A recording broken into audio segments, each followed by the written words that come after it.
Alright, this is Zdenka. Out of all these gimbals I reviewed in the last 12 months, I have narrowed them down to top 5 choices, which I will compare in today's video, in case you are still in the market, in case you are still deciding which gimbal is the right one for you.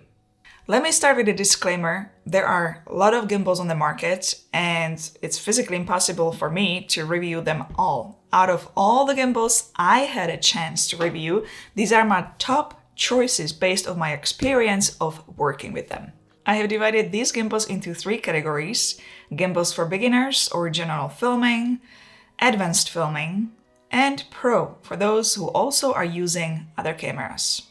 Let's start with the first category, and that would be beginners and general public, for someone who just wants a gimbal on the go for daily activities, filming travel, families, pets, kids, sharing it on social media, and maybe also vlogging.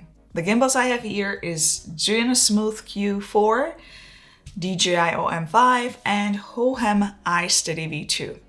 Hohem iSteady V2 is the most compact, the smallest and lightest of all. It can handle phones up to 280 grams. This one fits anywhere. You can have it in a purse, in a pocket. It's very small. Battery lasts up to 9 hours. I like this one because it responds very well. It's very good with the movements. The first time I actually pulled it out of the box and I thought that's kind of small, it really surprised me once I turned it on and I saw what it can do. It's kind of hard to explain it. It's very easy. It's very simple. Big positive about this gimbal is that you can change the modes directly on the gimbal, so you don't have to go to their app. The most unique feature of this gimbal is the AI tracking camera and built-in light. It has its own dedicated tracking camera, so if you're live streaming, filming yourself with Filmic Pro or any other app, it can actually track you. To make it track you, all you have to do is just show this OK sign. The light will turn green on the top, and now you know that when you move around, it is tracking you. To stop it, you just show the palm of your hand. You can also turn it into the vertical mode, and that will be simply showing these thumbs up and then back. It's gonna go back to horizontal. Normally when gimbal tracks you and you're using the tracking feature in their app, you will be always centered in the middle of the frame, and sometimes it's just not looking that pretty. Hohem Pro app has an option where you can reframe the AI tracking. You can reposition it the way you want, which will give you much nicer framing. It has other features in the app, such as slow motion in 240 frames per second, time-lapse, photo, video, moment stories, and beauty mode. With the zoom button, you can also perform focus pull. On top of it, you can also buy this extendable selfie stick with a remote, which you can pair with the gimbal and control it that way. I had it on a monopod in one of my previous videos where I was showing the monopod moves with the smartphone gimbals, and I could come up with extra creative shots because I could spin it with the remote while the camera was high in the air.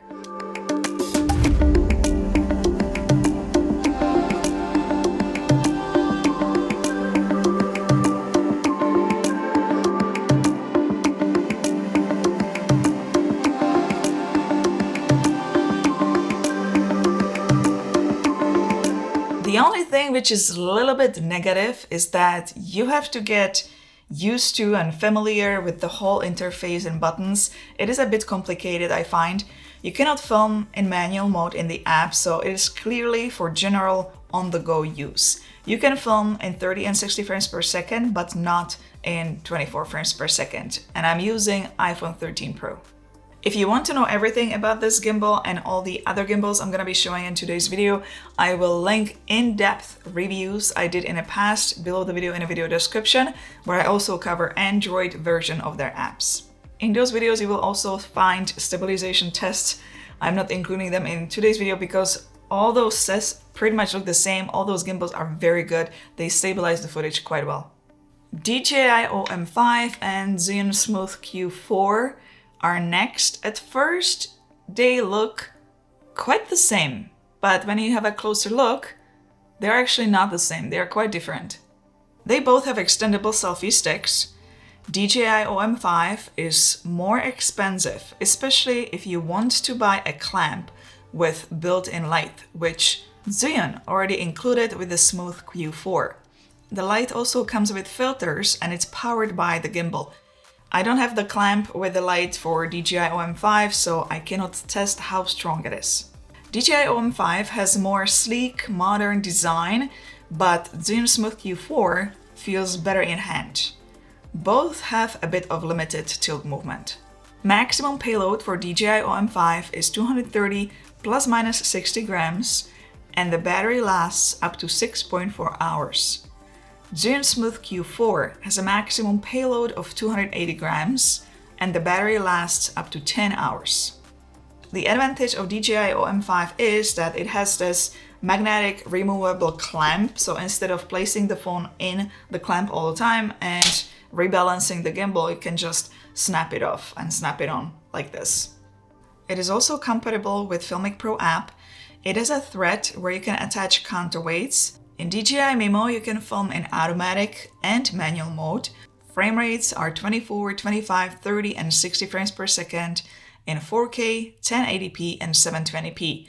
Beauty mode is there, hyperlapse, time-lapse, dyna-zoom, slow motion, video, photo, panorama, story and filming guides for beginners, and tracking. One big negative with this gimbal is that you cannot switch gimbal modes directly on the interface.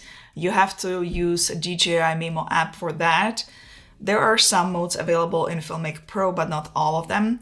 So if you want to film in native camera app, you have to go pretty much back and forth to DJI Mimo to switch the mode and then go back again to native camera app to film. Zhiyun Smooth Q4 lets you switch modes directly on the gimbal and has more user-friendly interface. You can film in automatic mode, manual mode, in 24, 25, 30, and 60 frames per second, in 4K, 1080p, and 720p. It has a beauty mode, tracking, hyperlapse mode, time-lapse, dolly zoom, slow motion, panorama, video, photo, live streaming, which OM5 doesn't have, smart mode, and shooting guides. One big negative is that you cannot switch between the lenses in ZY app. You can film with ultra-wide-angle lens and standard. It won't let you switch to telephoto. That will be purely digital. There is also no port for counterweights, and I cannot use my movement filters on my phone with this gimbal, as I already go over the maximum payload. Both gimbals are great for everyday filming, vlogging, and mainly filming in automatic mode. Now, if you want to save money, you will probably get a little bit more with the Zhiyun Smooth Q4, but if you really need to film in 24 frames per second DJI Mimo, then DJI OM5 would be your choice. Let's move on to advanced filming. If you have a heavy phone, or if you are into filming with filters, extra lenses, a whole bunch of accessories and all that, and you also want to film in Filmic Pro, as this one is fully compatible with it, your choice would be Zhiyun Smooth 5. Maximum payload is 300 grams, and the battery will give you up to 12 hours of usage. You can attach magnetic lights with filters to the gimbal at the top and bottom. You can switch modes directly on the gimbal, and it has a dedicated focus wheel.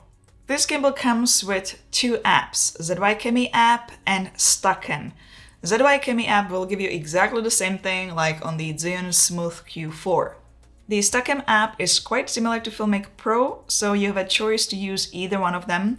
You can switch lenses there, film in LUT profile, all the advanced features are there. I do have to point out though that some of the advanced features in StuckCam and also some of the features in ZY app require membership. Another negative is that you simply cannot switch between horizontal and vertical mode with just a click of a button. You have to do that manually. It is also not the smallest gimbal, but at the same time it's not big, but it's certainly the biggest out of all the gimbals I'm showing today.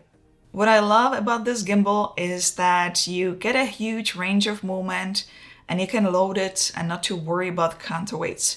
You're not limited with movements, and it has vortex mode, which other gimbals I mentioned earlier don't have. I also like that you can mount other accessories on it, as it has this port.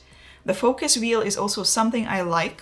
This gimbal is the closest to the standard version of gimbals you would get with big cameras. The last category is Pro. If you need a gimbal for smartphone and also mirrorless camera, one gimbal for all, then the only gimbal I had a chance to review in the last 12 months was this one in this category, and that's Zhiyun Crane M3. As someone filming with Canon M6 Mark II and Sony a7S III, I love this gimbal for Canon M6 Mark II and smartphone. It is small, compact, it can fit easily, and you can load it up. If you can balance it, you can use it. There is no specific maximum payload. The battery life is 8 hours on this one. The balancing is a bit more complicated than on all other gimbals I mentioned today, but once you get a hang on it, it's easy. I like using this one as well, but there is one big negative. This gimbal doesn't come with a dedicated smartphone app. So you have to film in Filmic Pro or any app of your choice, but you're not gonna get a specific app to use it with a smartphone. Again, if any of these caught your eye and you want to know more and you also want to see the Android version of the app, I'm linking all in-depth reviews of these gimbal below the video in a video description. This would conclude gimbal reviews on this channel for the last 12 months. Give it a thumbs up if you found it informative and don't forget to subscribe for more. Don't be shy to say hello in the comment section and I'll see you in the next video. Ciao, ahoj.